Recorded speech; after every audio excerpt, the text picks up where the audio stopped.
అన్నగారు తీన్మార్ మల్లన్న సొంత పార్టీ ప్రకటించడం జరిగింది. కాంగ్రెస్ ప్రభుత్వం ఎమ్మెల్సీ పదవి సస్పెండ్ చేయాలి కదా, దీని గురించి ఎందుకు ప్రభుత్వం స్పందించడం లేదు? ఇక మీకు ఒకటి నిజం చెప్పాలి, తీన్మార్ మల్లన్నను కాంగ్రెస్ పార్టీని వేరువేరుగా చూడొద్దు. తీన్మార్ మల్లన్న కాంగ్రెస్ పార్టీ అభ్యర్థి ఇప్పటికి కూడా. అదొక డ్రామా, ప్రజలను వంచడానికి, ముఖ్యంగా బీసీలను వంచడానికి తీన్మార్ మల్లన్న ఆడుతున్న ఒక పెద్ద కపట నాటకం.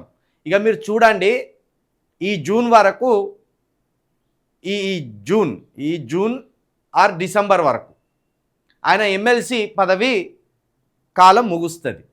ఈ లోపు ఏం చేస్తారంటే రాజీనామా డ్రామా ఆడబోతారు. చూడండి, మంచిగా 2 సంవత్సరాలు అనుభవించిండు, పందికొక్కు తిన్నట్టు మొత్తం ప్రజల సొమ్ము కాజేసిండు.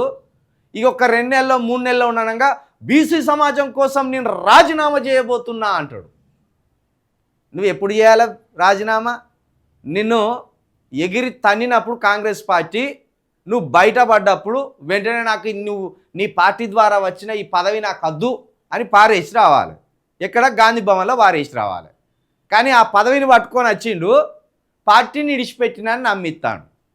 కాబట్టి ఇంకొక 2-3 నెలల్లో తీన్మార్ మల్లన్న అనే ఒక నయవంచకుడు రాజీనామా డ్రామా ఆడబోతున్నాడు. ఈ రాజీనామా డ్రామాను బీసీ సమాజం ఒకసారి ఆలోచించాలి. మిమ్మల్ని వంచడానికే ఆల్రెడీ మిమ్మల్ని తాజకృష్ణ హోటల్లో తడి బట్టతోటి గొంతు కోసిపారేసి వచ్చిండు.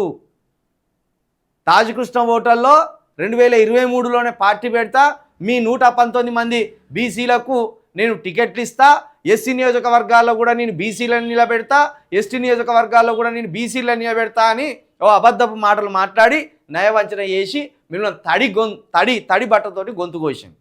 కాబట్టి ఇప్పుడు రాజీనామా అనే డ్రామాను ముందటేసుకోబోతున్నాడు. అతి త్వరలో ఆ నయవంచన, ఆ